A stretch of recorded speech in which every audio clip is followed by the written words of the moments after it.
every 3 seconds, someone in the world develops dementia.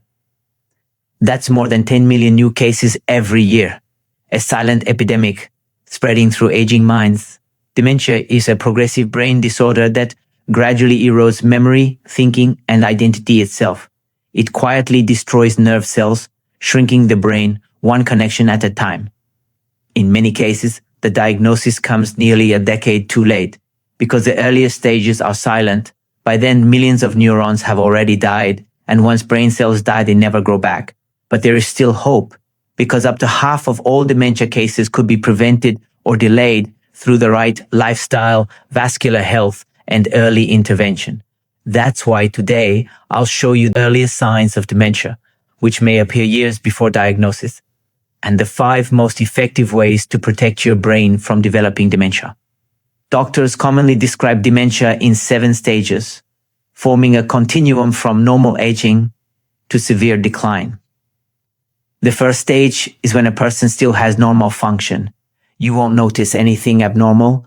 The person looks and acts completely normal in all areas of life. However, inside the brain, microscopic amyloid deposits have already begun to form, often about 15 years before the first symptoms appear. This silent stage usually begins after age 40 and can quietly last for around 25 years. Intervention and treatment at this point are the most effective. If you begin treatment before symptoms appear, studies show that the progression of dementia can be delayed by 10 to 15 years. The second stage of dementia usually appears after age 55 and may become noticeable in the early 60s. At this stage, subtle signs start to appear, and the person themselves usually notice it first. They may say things like, "I'm more forgetful lately," or "my focus isn't what it used to be." Family members often don't notice these changes because the person tends to hide or compensate for the deficits. One of the most important signs of stage 2 dementia is the loss of free recall for new information. For example, you meet a new neighbor yesterday and forget her name today.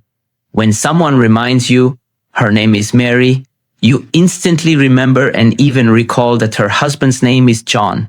That's still normal forgetfulness. But if someone gives you a cue and it means nothing to you even though you met them just yesterday, that's a possible early sign of dementia. Another simple way to check early memory function is the 10-word recall test.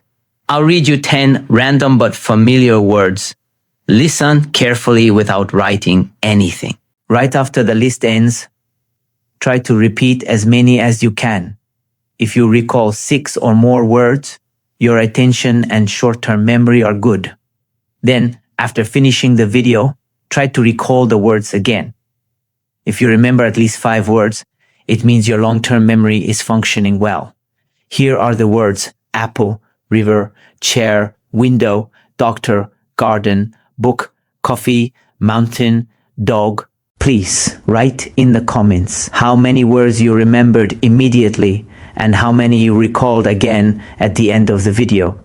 This helps you and others track progress. Another important hallmark of the second stage of dementia is the frequent clustering of everyday lapses. For example, if you lose your keys once after a stressful day, that's normal. But if you start losing keys repeatedly, mixing up appointment dates, and forgetting recent conversations, all within a few days, even though you're well rested, that's an early sign of dementia.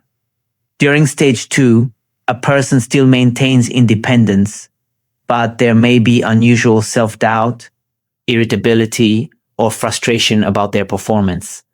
This stage typically begins between ages 50 and 60. Treatment and lifestyle changes at this point are crucial and highly meaningful because with proper intervention, you can delay progression by 15 to 20 years. So stage 2 can be a long and stable plateau. However, if no action is taken and risk factors remain unmanaged, this stage often progresses into stage 3, around within 3 years. The third stage is when memory problems become objectively measurable. Patients begin to lose efficiency in complex tasks, such as planning, organizing, or recalling recent events. At this point, friends or co-workers start to notice inconsistencies in behavior or performance. In Alzheimer's disease, stage 3 usually appears 2 to 4 years before formal dementia diagnosis. Brain imaging often shows hippocampal shrinkage by about 10 to 15% and thinning of the entorhinal cortex. Both are key regions responsible for memory formation. This is the last stage where intervention can meaningfully slow or even partially reverse the decline. Typical signs include frequent failure to recall recent events. For example, you completely forget that you promised to buy something, and even when someone reminds you, the memory feels entirely absent. On 5-minute recall tests, a person at this stage usually remembers only 3 out of 10 words, showing a clear short-term memory deficit. The 4th stage marks the beginning of serious dementia, which is no longer reversible. At this stage, the person begins to have difficulty managing finances, planning trips, or traveling alone. Family members clearly notice the changes in memory, judgment, and independence. This is also the point when Alzheimer's disease is most commonly diagnosed, since symptoms become obvious in daily life. After about 2 years, the condition usually progresses to moderate dementia stage 5, and within another 2 years, it advances further into stage 6 and stage 7, which involves severe decline and total dependence. That's why the first 3 stages are considered the reversible or potentially modifiable phase of cognitive decline. Next, I'll show you the most effective strategies to act during these early stages, when the brain can still protect and repair itself. Now, let's see what you can do to stop or maximally slow down dementia. The first is aerobic exercise at least 30 minutes daily. It increases blood flow to the hippocampus and triggers BDNF, a protein that acts like fertilizer for neurons, helping them form new connections. Within 3 months, only with exercise, you can increase hippocampal volume by about 2%. The second factor is diet. The Mediterranean-style diet, rich in olive oil, greens, fish, and berries. If a person eats this way, it can lower dementia progression by around 50%. The third factor is deep sleep, which is absolutely crucial. During deep sleep, the glymphatic system washes away toxins, including amyloid beta, the same protein that forms Alzheimer's plaques.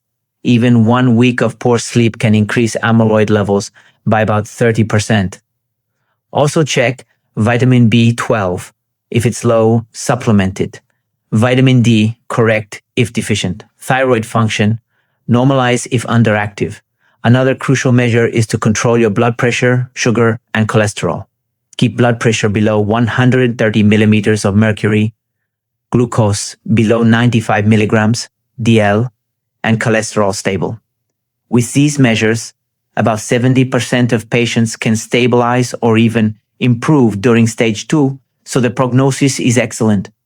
In stage 3, if brain imaging or spinal fluid tests confirm Alzheimer's disease, doctors may propose amyloid monoclonal antibodies.